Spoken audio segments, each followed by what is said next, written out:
आप सबका Alok Singh YouTube channel पर स्वागत है।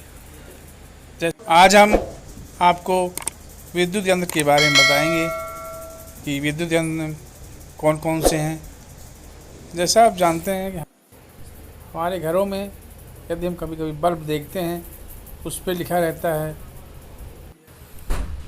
230 वोल्ट और 60 वाट और 5 एम्पियर या 6 एम्पियर। तो ये क्या होता है, इसमें सिंबल लिखा रहता है। तो हम अपने घरों में जो विद्युत धारा बहती है या वोल्टेज जो होता है वो किससे नापते हैं।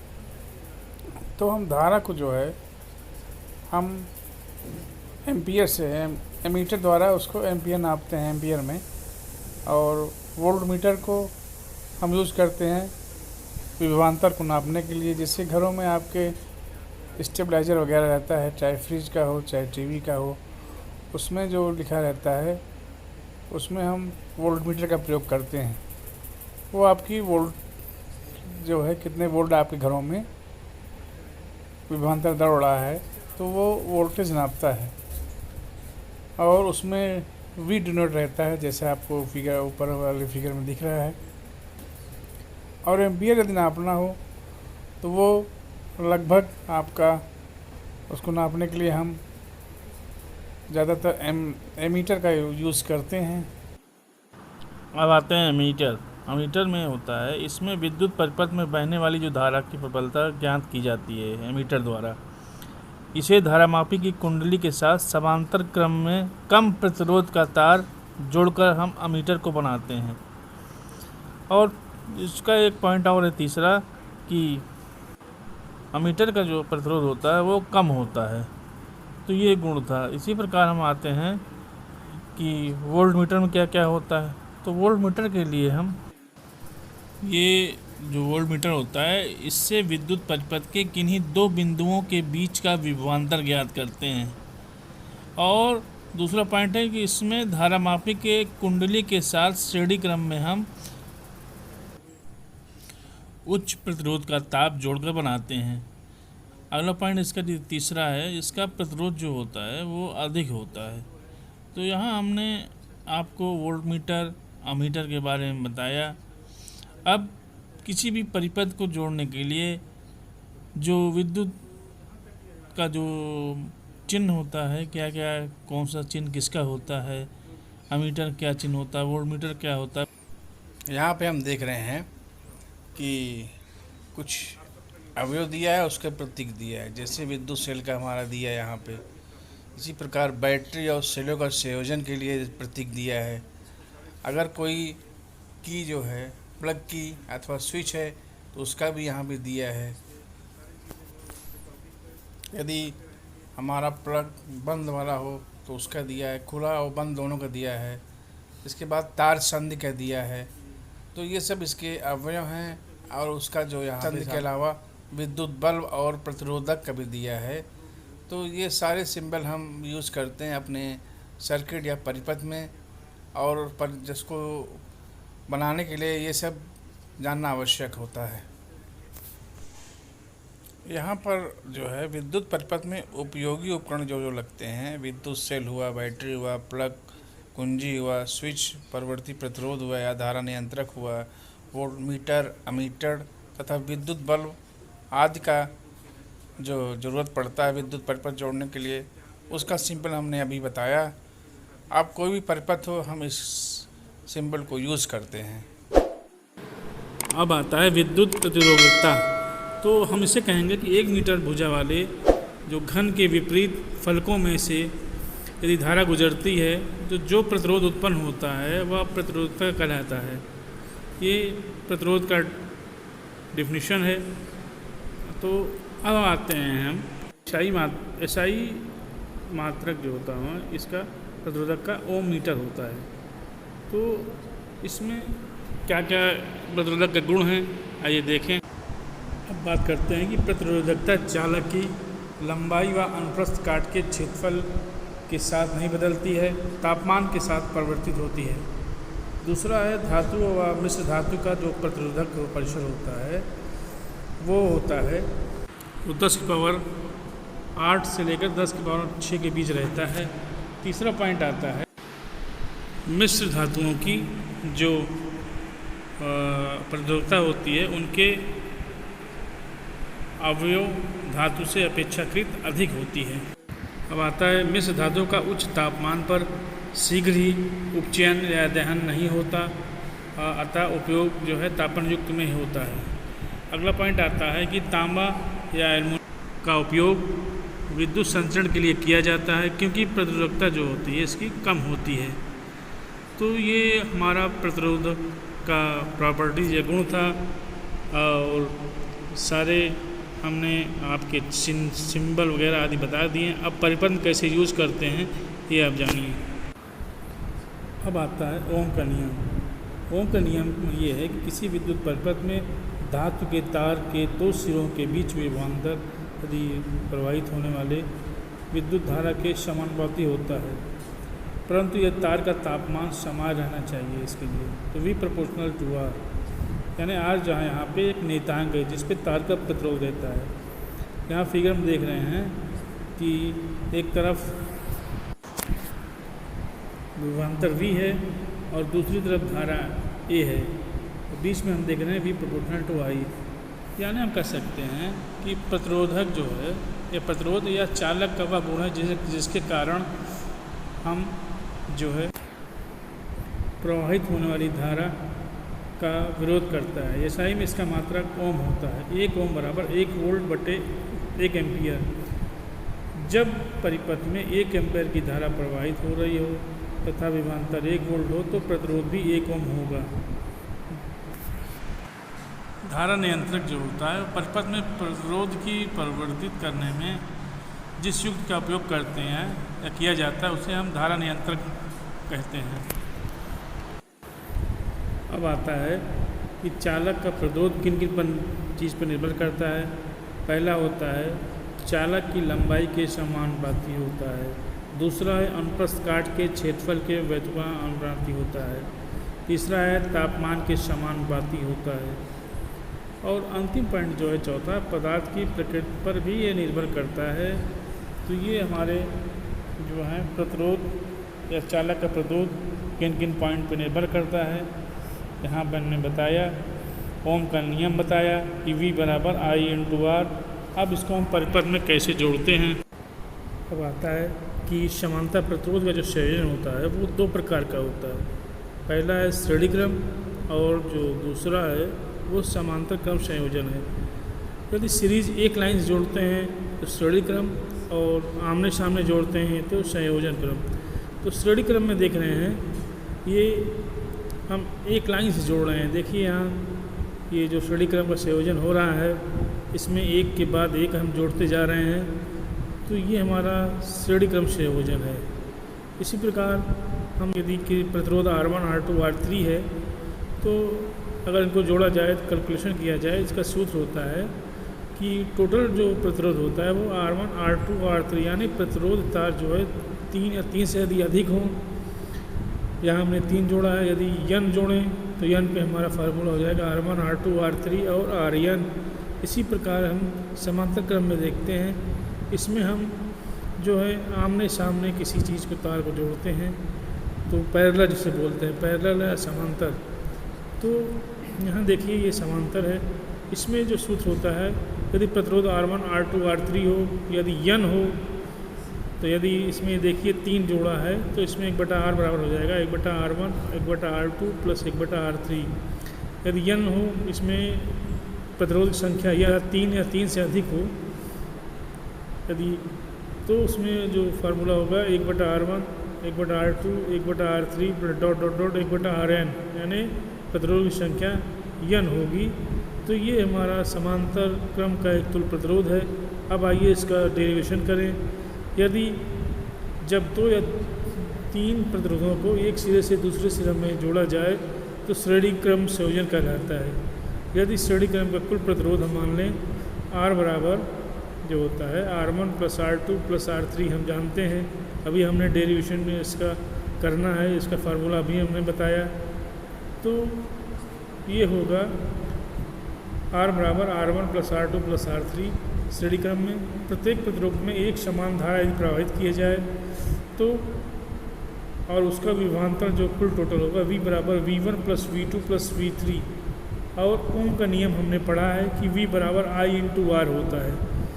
तो यदि V बराबर I इंटू R तो V1 हो जाएगा I इंटू R1, V2 हो जाएगा I इंटू R2, V3 हो जाएगा I इंटू R3। यदि हम V को सभी तीनों को जोड़ लें V1 प्लस V2 V3 को जोड़ा जाए तो V का मान जानते हैं I into R1, I into R2, I into R3 तीनों को जोड़ लें। तो जोड़ने के बाद जब हम इसको जोड़ते हैं यहाँ पे हम देखते हैं इसमें सब में I कॉमन है और यदि हम V1 plus V2 plus V3 की जगह हम V लिख दें तो V बराबर I ब्रैकेट में R1 plus R2 plus R3 हो जाएगा और V की जगह हम चूँकि जानते हैं ओम के नियम से V बराबर I इंटू R, V की जगह हम I इंटू R लिख देंगे। अब उसके सामने लिखेंगे I और ब्रैकेट रहेगा R1 plus R2 plus R3। यहाँ देखेंगे I से I लेफ्ट हैंड साइड और राइट साइड में I कट जाएगा तो बचेगा क्या R बराबर R1 plus R2 plus R3। ये हमारा समीकरण का डेरिवेशन हुआ श्रेणी क्रम का। तो हम जानते हैं यदि कोई चीज़ श्रेणी क्रम में जुड़ा है तो उसका फार्मूला होता है R बराबर R1 plus R2 plus R3। हम इसी जो है सूत्र से किसी भी सवाल को बड़े आसानी से लगा सकते हैं, उसका तुल्य प्रतिरोध निकाल सकते हैं। तो ये हुआ हमारा श्रेणी क्रम का। अब आता है कि श्रेणी के क्रम के बाद समांतर क्रम। तो श्रेणी क्रम में हमने देखा कि जो चीज़ें जुड़ी हैं वो सीरीज़ में जुड़ी हैं यानी एक लाइन से जुड़ी हैं। समांतर क्रम में जो होता है वो आमने सामने जुड़ी होती हैं, जैसा इसके अभी हमने पिछले वीडियो में देखा। यदि आपको नहीं समझ में आ रहा तो रिपीट कर लीजिए वीडियो को और देखिए, वहाँ पे आप बड़े आसानी से समझ लेंगे। अब आइए समांतर श्रेणी क्रम क्या है, यानी जो चीज़ हम आपस में समांतर रूप से जुड़ें वो समांतर श्रेणी कहलाता है। जैसे यहाँ पे हम देख रहे हैं कि यदि प्रतिरोध R1, R2, R3 हो और समांतर क्रम में जुड़ा हो तो हम देखते हैं प्रत्येक जो प्रतिरोधक के सिरों पर विभवांतर का उपयोग किए गए विभवांतर के बराबर होता है। यानी कि हम कुल धारा प्रत्येक व्यक्तिगत प्रतिरोध में गुजरने वाली धारा के योग के बराबर होता है, यानी I बराबर I1 plus I2 plus R3। यह हम कह सकते हैं V बटे R बराबर V बटे R1 प्लस V बटे R2 प्लस V बटे R3, क्योंकि V बराबर I इंटू R होता है तो I बराबर हो जाएगा V बटे R। ये ओम के नियम से ये फार्मूला बनता है। जहाँ I है वहाँ V बटे R लिख सकते हैं ओम के नियम से। तो जहाँ जहाँ I है तो V बटे R, I1 है तो V बटे R1, I2 है तो V बटे R2 और यदि I3 है तो V बटे R3। अब बात यहाँ हम देख रहे हैं कि V दोनों तरफ कॉमन है। यदि V कट जाता है तो 1 बटे R बराबर हो जाएगा 1 बटा R1 प्लस 1 बटा R2 1 बटा R3। ये हमारा समांतर जो श्रेणी का ये संयोजन का ये फार्मूला है तुल्य प्रतिरोध का। अब कुछ इसके श्रेणी क्रम के कुछ लाभ हैं, वो लाभ क्या क्या हैं आइए देखते हैं। पहला चीज़ ये आता है कि श्रेणी क्रम में या संयोजन में एक अवयव खराब हो जाता है तो परस्पर टूट जाता है, जिससे कोई भी चीज़ काम नहीं करती है, कोई समान नुकसान नहीं होता है। दूसरा है अलग अलग अवयव में अलग अलग जो है धारा की ज़रूरत होती है या गुण श्रेणी से में उपयुक्त होता है, क्योंकि श्रेणी क्रम में धारा एक जैसी यहाँ पे रहती है। तीसरा है कि इस श्रेणी में जो है प्रतिरोध जो होता है कम होता है। तो आज की वीडियो में हमने जो देखा वो समांतर श्रेणी क्रम और श्रेणी क्रम जो है आदि के विषय में चर्चा किया, विद्युत यंत्रों के बारे में देखा। आइए कुछ न्यूमेरिकल इस पे हम लगाते हैं। ये न्यूमेरिकल मान लीजिए पहले हम आते हैं श्रेणी क्रम में। इस न्यूमेरिकल में हम देख रहे हैं ये सीरीज़ में जुड़ा हुआ है और यहाँ जो है R1 दिया है 5 ओम, R2 जो दिया है वो 8 ओम दिया है R3 12 ओम, और तीनों जो है एक लाइन में जुड़ा है, यानी सीरीज में जुड़ा है। तो हम जानते हैं ये श्रेणी क्रम का संयोजन है। श्रेणी क्रम का जो संयोजन का सूत्र होता है कैपिटल R बराबर R1 plus R2 plus R3। तो यहाँ सब चीज़ दिया है, R1 भी दिया है, R2 भी दिया है, R3 भी दिया है। तो 5 ओम, 8 ओम, 12 ओम को जोड़ते हैं जो 25 ओम के बराबर आता है। तो इस तरह के सवाल हम बड़े आसानी से लगा सकते हैं। केवल R1 R2 R3 का मान बदलता है। 5 की जगह 10 दे देंगे, 8 की जगह 6 दे देंगे, 12 की जगह 16 दे देंगे। केवल अंकों का हेर फेर करेंगे और क्वेश्चन आपको इसी तरह सॉल्व करना है। ये हमारा श्रेणी संयोजन का फार्मूला था। अब आते हैं समांतर में। यहाँ हम देख रहे हैं समांतर श्रेणी में R1 R2 R3 तीनों पैरेलल यानी समांतर जुड़े हुए हैं। तो इसमें R1 दिया है 2 ओम, R2 दिया है 3 ओम और R3 जो है 6 ओम दिया है। तो हम जानते हैं समांतर श्रेणी का जो फार्मूला अभी हमने पहले भी अभी देखा वीडियो में। तो समांतर श्रेणी में जो फार्मूला होता है वो 1/R बराबर होता है 1/R1 plus 1/R2 plus 1/R3। तो हमारा R1 दिया है 2, तो जहाँ R है 1 है वहाँ पे हम 2 लिखेंगे, जहाँ R2 है वहाँ 3 लिखेंगे, जहाँ R3 वहाँ 6 लिखेंगे। अब हम 2, 3, 6 का लघुत्तम लेंगे तो 6 आएगा। तो इसको जोड़ते हैं, 6/6 कट जाएगा, 1/1 ओम आएगा। अगर हम 1/R को अंश हर को पलट दें तो भी एक आएगा। तो ये हमारा समांतर श्रेणी का फार्मूला है और उस पर लगे सवाल हैं। यहाँ पे केवल अंक को बदल दिया जाएगा, 2 की जगह 3, 3 की जगह 4। इस तरह अंकों का हेर फेर करेंगे, सवाल हमारे इसी तरह लगेंगे। तो ये फार्मूला हमारा समांतर श्रेणी का है। अब तीसरा आता है कि हम समांतर और श्रेणी को मिक्स कर दें। कुछ इस तरह क्वेश्चन आते हैं, वो क्वेश्चन आपको हम दे रहे हैं, आगे देखिए कैसे है वो क्वेश्चन को कैसे सॉल्व किया जाता है। यहाँ पे देख रहे हैं कि ये दोनों 3 और 6 ओम आपस में ये समांतर क्रम में जुड़े हैं और 2 ओम आगे है, यानी P से Q तक हमें निकालना है तुल्य प्रतिरोध। तो यहाँ पहले 3 ओम और 6 ओम को जो हमारा समांतर क्रम में है उसका फार्मूला लगाते हैं। फार्मूला हमारा समांतर क्रम का है 1/R बराबर 1/R1 प्लस 1/R2, क्योंकि 2 ही चीज़ दिया है, R1 R2 यहाँ दिया है समांतर श्रेणी में। तो R1 यहाँ पे दिया है 3 ओम, R2 दिया है 6 ओम। तो 1/3 धन 1/6 इनका लघुत्तम लेंगे, 6 आएगा और उसको जोड़ने पे 1/2 हमने कहा था 1/R बराबर 1/2 पलट देंगे तो ये हो जाएगा R बराबर 2 ओम। यानी हमारा जो सीरीज जो बनी ये हो गया 2 ओम और 2 आगे दिया है, तो ये दोनों फिर सीरीज में हो जाएगा। यहाँ पे हमने जब समांतर क्रम को जो कैलकुलेशन किया तो वो आया 2 ओम और 2 ओम जो है पहले से ही दिया है, तो दोनों सीरीज जो हो जाएगी वो श्रेणी क्रम में हो जाएगी। तो श्रेणी क्रम का होता है R1 प्लस R2। तो R1 हमारा पहले 2 ओम दिया है, R2 हमने जो समांतर श्रेणी से निकाला वो भी 2 ओम है और सूत्र होता है श्रेणी क्रम का R बराबर R1 प्लस R2। यानी हम 2 ये है और 2 निकाले थे, 2 और 2 4 हो जाएगा। तो हमारा आंसर 4 ओम आ गया। और इसी के साथ हमारा वीडियो यहाँ समाप्त होता है। हम आशा करते हैं कि हमारे अगर ये वीडियो पसंद आएगा तो आप लोग लाइक, सब्सक्राइब और अन्य ग्रुप पे शेयर करें, जिससे हमारा सब्सक्राइब बढ़े और हमारा उत्साह भी बढ़ता रहे।